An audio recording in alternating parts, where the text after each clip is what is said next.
With the enthusiastic support of the presidents of the Society for Vascular Surgery over the past 3.5 years, we've been very privileged to do a number of interviews of the leaders of vascular surgery in our own country and with our international colleagues around the world. We're very honored today to have Dr. Christos Liapis from Greece with us, honorary member of the Society for Vascular Surgery, which we're very proud, Christos. And with Dr. Jimmy Yao, our team leader, asking the questions, we would like to just cover your past history, some of your current thoughts, and some of your future projections. So it's indeed an honor on behalf of Dr. Yao, Dr. Gregory, our committee, the Society for Vascular Surgery, to have you with us today. You know, a good place to start and to kind of make things relax a little bit, why don't you tell us about your youth?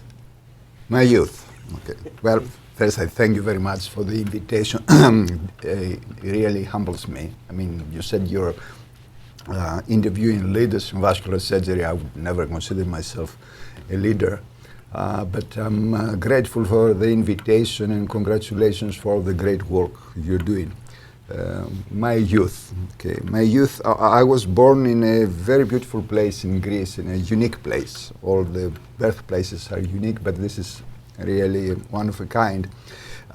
It's a place in the northern part of Thessaly, in the middle of Greece, and is immediately beneath the huge rocks of Meteora, we call it. At the top there are monasteries there. So it's a beautiful place for young people to grow up initially at least, because it requires lots of activities around, and it gives you different perspectives in life. Some of my fellow students went on to become monks or nuns, the girls, some others extremists.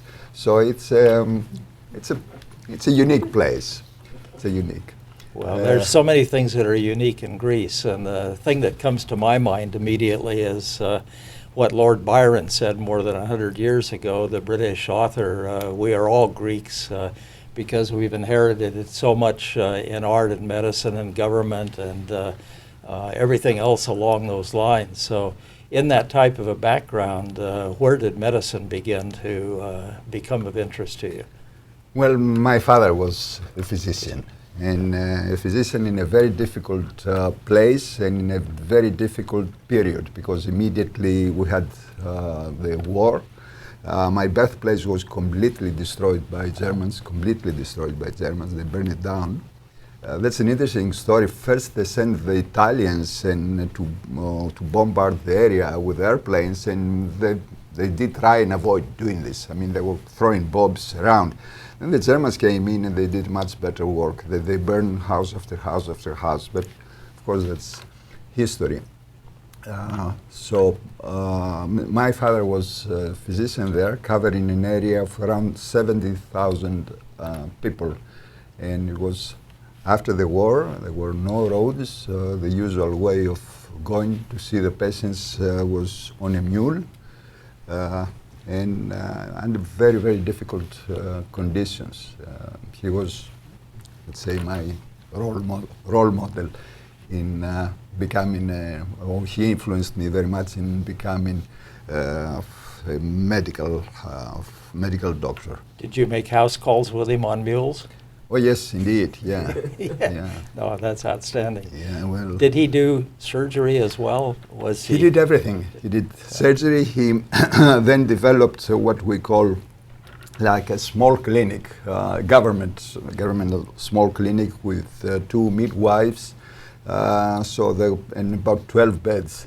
So they were also hospitalizing patients there.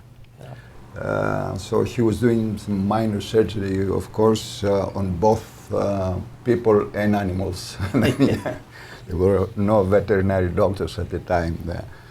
And he did influence some people around. Some other youngsters, they became doctors, and they wrote quite successfully in their own in Greece, and they wrote books that they dedicated to them. and especially cardiac surgeon wrote a book with the hand on the heart, and explaining how he decided. He had his grandfather with heart failure, and they called upon my father, who went like 4 hours by mule in the middle of the winter. So he treated him overnight. So in the morning, the grandfather was okay again. At the time, the young then and following cardiac surgeon decided to become a doctor, and he was very impressed by this. But You know, with that type of upbringing, what was the big opportunity for you? Was it your father who opened the doors to further training in medicine, or did he have contacts that he turned to help you? you know, it was the again the opportunity and the way I was looking upon him, and the influence he had in the people in the area. I mean, there were different types. I mean, I remember him walking around in the little town and people that were standing up. So that influences youngsters a lot. So When you told him you wanted to be a doctor, he was probably very pleased. he was very pleased, yeah. Yeah. He was And what very advice did he give you at that time, and how did he help you start with your medical training?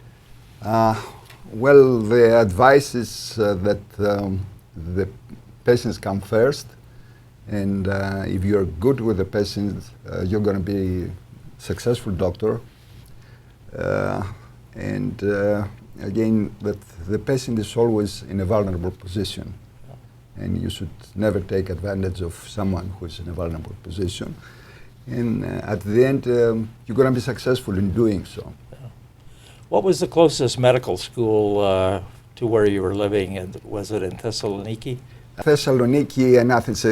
Kalabaka is exactly the middle, so it was either Thessaloniki or Athens, and I decided, he had graduated from Athens, I decided to apply for Athens Medical School. Did you have to take special examinations? Well, yes, yeah. The competition for entering a medical school is very fierce. It requires the highest among the people, the highest degrees, and I don't know why it still is. Life of doctors is different now than it used to be, but still the brightest they're going into medical school. The problem is, what are we doing with these people? Well, obviously you were very competitive. How many were in your class? 250. 250. That's a big class. Yeah. And about how many became surgeons, would you say? I would say 35 of them became. When did you develop your interest in pursuing a career in surgery? Did you have another mentor beside your father when you were in medical school? Well, the mentor that influenced me a lot is Professor Skalkeas. He is a cardiac surgeon. And at the time, he just came back from England, where he did his training, and he introduced many new methods of teaching to the medical students, like getting them involved into teaching, assigning round tables, thematology, so we can develop our skills in that. So that was really a very big influence. That shows you. The British system was a very big influence in Greece at that time of history, Indeed, wasn't yes. it? And so Yeah. we can understand that. Yeah. When did you develop an interest in vascular surgery specifically? Vascular surgery during my student years. Again, watching him and watching also Professor Sechas lately and Professor Takis Ballas, they were extremely good examples. They had just come back from the States, and it was fascinating for us young medical school students to go to the small auditorium in the operating room and watch them operating. So that was, I guess, the first influence towards vascular What surgery. was the structure of your vascular training? It wasn't a fellowship, I don't think, per se, was it? At the time, no. Vascular surgery was not an independent specialty, so the usual way was for someone to first become a general surgeon and then to seek an extra 1 or 2 years of fellowship in vascular surgery. So that's what I did, and then I passed the CFMG exams and came over to the States to do this fellowship in, in vascular surgery. In the beginning, I wanted to become cardiac surgeon, but then my mentor told me, "You're too independent, and in cardiac surgery, you're going to depend on too many other things, hospital administrators a lot. So it's best if you go and do vascular surgery, but pay attention that you have to learn to do the diagnosis, and the vascular laboratories were just picking up at the time, and also the actual surgery on the patient. So if you can combine those two, you can become successful in what you're going to do." Please tell us about your experience in the United States. Well, it was a unique experience. I went to Ohio State. Bill Evans was the chief of the department at the time, and Bill was a very strong character. So difficult to work with him, but once you understood his extreme high qualities, then you became really easy. Very good surgeon, very dedicated surgeon, very good scientific mind, and again, it was giving the opportunities to young people to do their own work. So I had great 3 years at Ohio State before I went to Boston to do 1 year of cardiovascular research with Mortimer Buckley at the Mass General. And Bill gave me the unique opportunity at the time. He introduced me to the SVS. I had the opportunity to present a paper at the Chicago meeting, and I was really thrilled. He was very nervous, I can tell you. We went all, and we got drunk after the presentation. It was about cranial nerve injuries, and he was very nervous. One thing that Dr. Yao will remember historically from the organizational standpoint is Bill Evans was one of the original sort of mavericks that was able to get a fellowship going, even though it didn't have the initial acceptance by. He's an exceptional individual.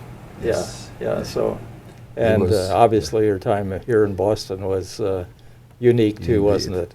I can tell you a small story about Ohio State. When I arrived there, they told me we're going to be very busy because we're preparing the meeting. They were organizing a vascular symposium there every September, vascular symposium. So I had the opportunity to meet many great people. Vascular surgery was at the beginning then. So I said, why is hard work to have a symposium? I said, it's a lot of hard work. I said, no. Symposium is a Greek word, which means come together to drink. This should not be that hard. It required a lot of drinking, this gathering, but it was a very high quality, really. And what years were those that you were in Ohio State? 77 through 80. Through 80. Then I moved to Boston. Well, as you know, there was a great deal of change going on in the United States in vascular surgery with Dr. Wiley and Dr. Dale and Dr. Barker and a lot of other people leading the way at that time. So you really saw the evolution of what we have today, Indeed. you might say. Your early presentation to the Society for Vascular Surgery obviously steeped your interest, and tell us a little bit more about your relationship with our Society for Vascular Surgery after you returned to Greece. After I returned to Greece, I had to get, United States is far away, and SVS at the time did not had so many international, let's say, priorities. So I had to turn into the European setting. and therefore I got involved in various matters there. And so first I got involved in the UAMS, which is the Union of the Medical Specialists, and I became the Secretary General, and we were successful enough together with other people with like Fabrizio Benedetti Valentini to upgrade this into a section. So having our own board, organizing our own examinations, it was a major step forward for us in Europe. I don't know if you want to discuss this now about the structure of the examination. Before you start telling us about the structure of your examination, tell us how that related to the beginning of the European Society for Vascular Surgery. Give us a little bit of a timeline, because I think the European Society for Vascular Surgery started during one of Robert Greenhalgh's meetings in London. In London, and that's, what, 35 years ago. I remember being there. And yes, indeed. Tell us about that, please. Well, Roger was always the driving force behind what was happening in Europe. Although it was not involved per se with the actual activities of the society, he was always, as I said, the driving force behind, and the mind that could influence other people to follow. So we decided that the European Society should get involved into scientific matters and have as a political arm the division for vascular surgery in the UMS. And then with the help of Roger, we managed to get the division into a section level, which means to go independently, completely independent from the section of general surgery. We had good cooperation with general surgeons, but the fact that everything had to be signed, even the certificates had to be signed by a general surgeon, did not reflect very well with the young vascular surgeons in Europe. And that's why we decided to try for an independence. And that was successful. That happened in 2004. The examination were going on for another 5 years before that. And we developed the examination first. The idea was to have it as a bonus, as a recognition of high quality vascular surgeons in Europe. Then we decided to try and persuade the different member states of the European Union to use this examination as their own exit examinations, especially countries that they did not have exit examinations, like Switzerland and Holland. And that was successful at the end. So right now we're using the examination both as exit examination, and because of that we're getting more and more applications, and since last year we are organizing these examinations twice a year instead of only once like we used to do before. We were doing the examinations during our annual meeting of the European Society. And because we have many applicants now, we're doing it twice a year. Yeah. You mentioned the relationship with general surgery being civil, and we appreciate that. What was your relationship with cardiothoracic surgery, cardiovascular surgery? And I ask that because many of us on this side of the Atlantic feel that the International Society for Cardiovascular Surgery disappeared in great part mainly because some of the very dominant cardiothoracic surgeons in Europe. What was your relationship with them? Well, we were going our separate ways. In Europe, they felt early enough that peripheral vascular surgery, as they called it, it was something that was not to their own interest. So they focused on cardiac surgery, and that reflects also the structure of the examinations. And we focused on the peripheral vascular surgery. Of course, always there are gray areas. I remember the first time I introduced for the examination curriculum dissecting aneurysms. I had many objections, saying this is no job for vascular surgeons. Of course, now dissections and thoracic aorta is part of our everyday practice. But cardiac surgeons, although the European chapter of cardiovascular surgery is still going on, they were never a major obstacle for vascular surgery. It was mainly with the general surgery that we had the problems of independence, because vascular surgeons used to work within departments of general surgery, not as independent units, just one or two people covering for emergencies and things like that. Well, this is fascinating. Let me turn to Dr. Yao, since he was so involved in so much of our organizational activities. Dr. Yao, Jimmy, what questions would you like to have for Well, Chris? I came across this book, Vascular Surgery. Congratulations, this is a very good book, and this is your chief editor. You are the one that do this book. Can you introduce us about the co-author on the book? And I just want to learn more about what are their specialty, what are their special interests. Okay. This book came from the European Board and Section of Vascular Surgery. And at that time, I was the Secretary General, and Klaus Balzer from Germany was the president of the section, and Benedetti Valentini became later the president of the section, and José Fernandez was part of the executives. So we decided that in order to show that the European vascular surgeons have one voice and they can cooperate and work together, and so trying to become a section, not just a division, it's something achievable.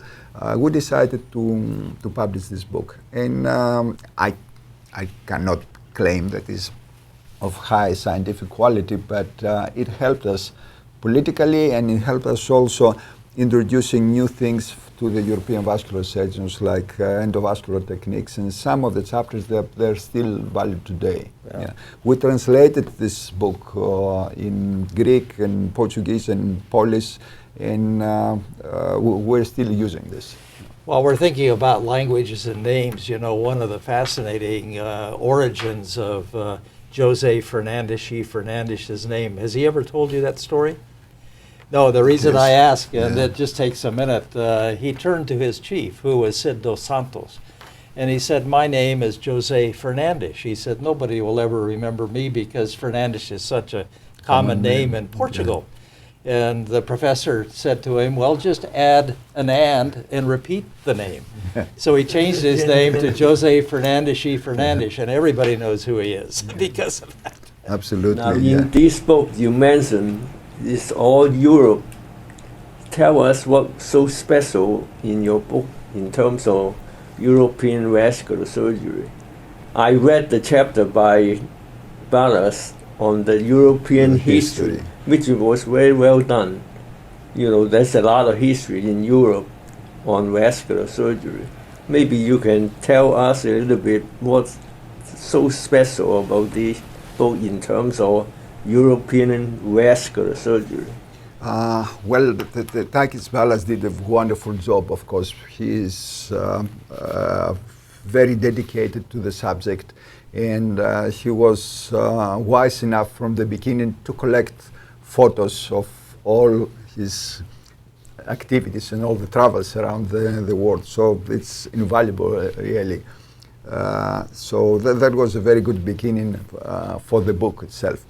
And then we did try to get the members of the board of the section of vascular surgery to write books, to write chapters, again indicating that we can produce, besides just political statements, we can produce something that is scientifically sound. And again, this was done with the collaboration with the European Society for Vascular Surgery, which I became then the president. No, it's a fascinating history, and certainly having that documentation. And since Professor Ballas' name has been mentioned, please tell us about your relationship with Professor Takis Ballas. Oh, we used to have, and we still have, excellent relationship of mentorship, and he honors me with his friendship. He's again an invaluable friend and inspiration to many of us. He was the one who opened the door for international relationships for us. He was very influenced by Dr. DeBakey, of course, way back, yes. even before Roger was with Dr. DeBakey. It was back in the early, about 1962, I think, was when he was in Houston. But the reason I bring it up, too, is one thing that's always impressed me personally is Professor Ballas is one of the most organized meeting people to have symposia, as you say, and do it the right way. I can remember back to the European activities when our colleagues in another country, we won't mention that, failed almost at the last moment. And Professor Ballas stepped forward and said, well, I'll have this international meeting in 6 months in Athens. And this is about 30 years ago, I guess, and we had the privilege of going. And that's why I mention it, because it was just absolutely phenomenal. And you would think he had been planning for 5 years or something. So you had the opportunity to see a real master, an international master at work. Absolutely, yeah. We were together at the island of Rhodes at the time at a meeting when the problem it became obvious. And he said, should we do it? I said, yes, with your leadership, I mean, everything is possible. So he did it, and actually he did, I'm sure he's going to talk to you about when he will be interviewed. He did the first satellite transmission of an operation done at Phoenix in the meeting in Athens. That was, Oh, that's fantastic. So you finished your training in Athens. What did you want to do? What was your plan? My plan was to come to the States. That was my initial plan. That's why I had passed the ECFMG examination while I was finishing the medical school. And again, talking to my mentor, Professor Skalkeas, said, what do you think about me going to the States and then coming back? He said, listen, if you go there and you do there your entire training, it's going to be very difficult for you to come back, or if you come back, very difficult to adapt. It's better if you stay here, you do the basic, the general surgery training, and then you go there for the vascular training. Then you'll have a feeling of what is the situation in our hospitals, and also a feeling of what the other people around you are doing. And I did follow his advice. I did not regret it because that provided me with many other opportunities by doing the basic surgical training in my own country. When you finished all of your training, what motivated you to make your career decision about where you were going to go? Well, I always wanted to return home, and it's very difficult. It's one of the things that does not come across while you're talking.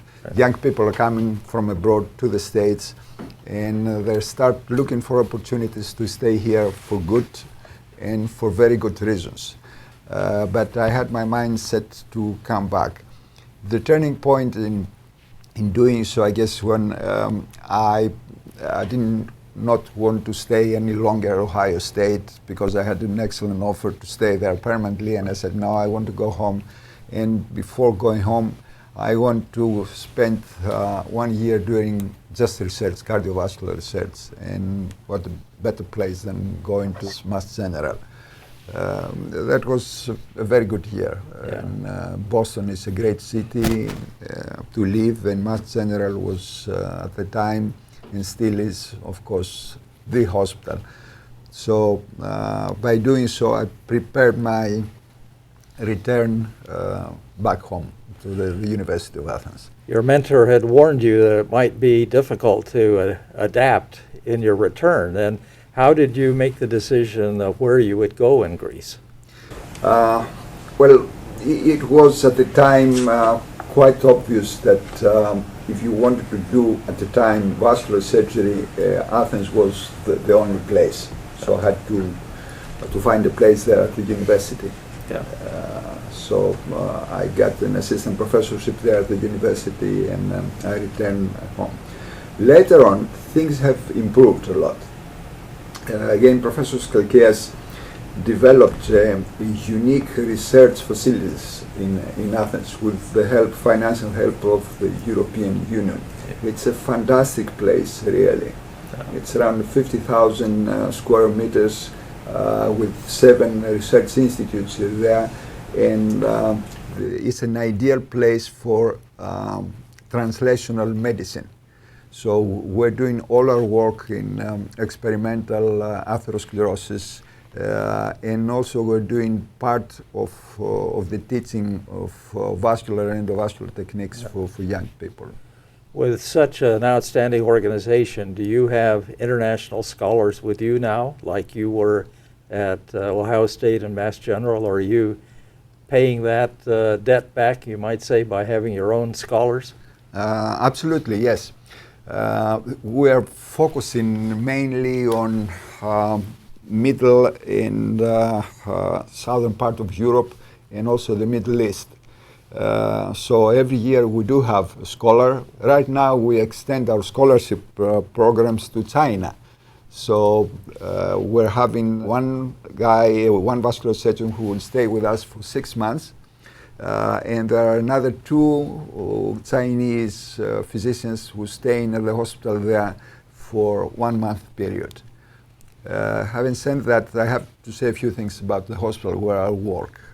This is a brand new university hospital, and it was really difficult for me to go away from the old university hospital. Always you're emotionally involved, but hospitals, they have certain potentials, and it's difficult to change the infrastructure. So with the new university hospital, we had the opportunity really to advance things. And I'm very happy I did this movement and created the first independent department of vascular surgery. That is 6 years ago.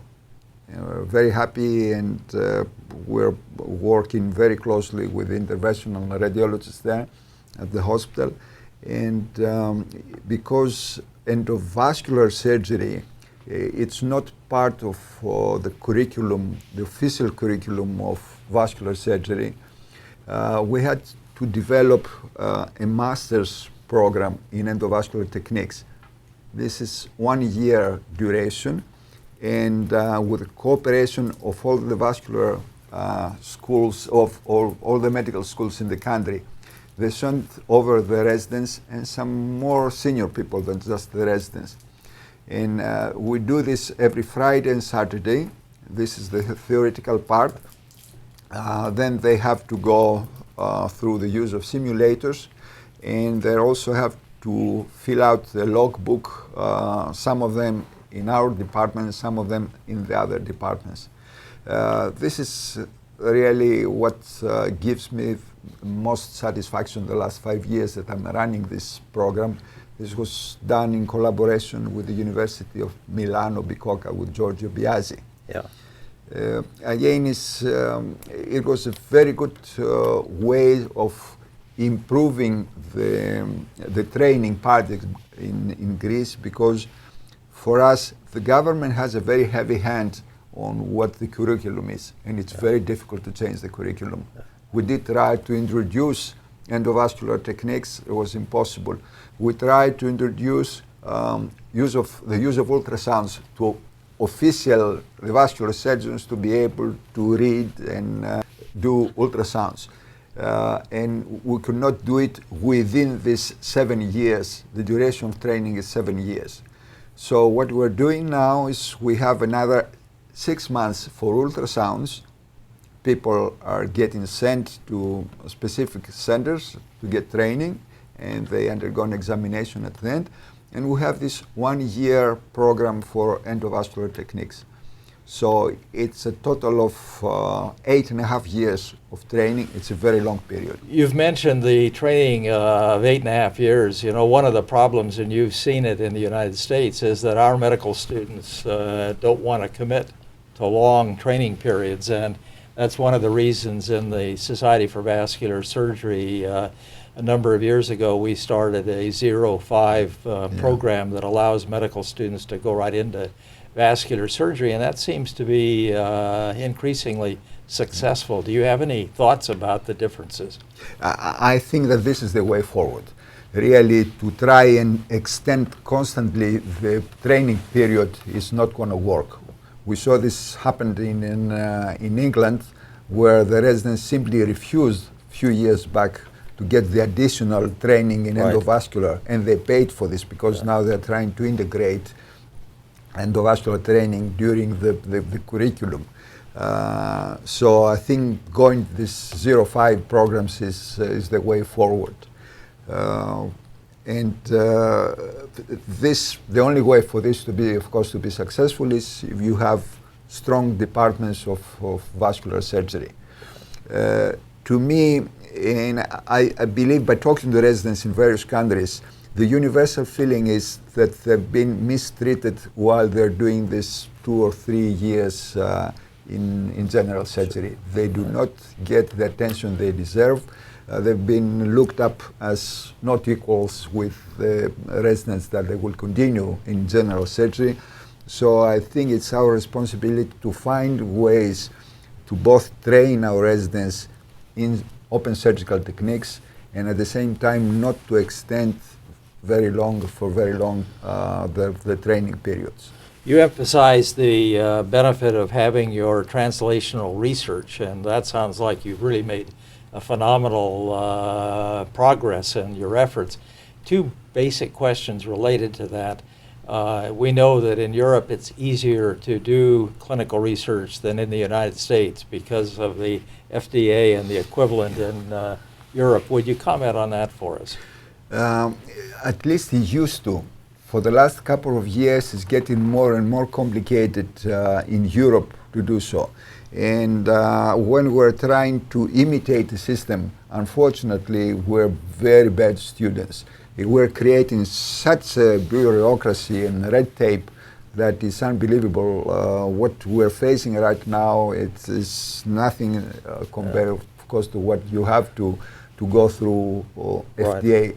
So Europe for years was the place where new grafts, new techniques developed.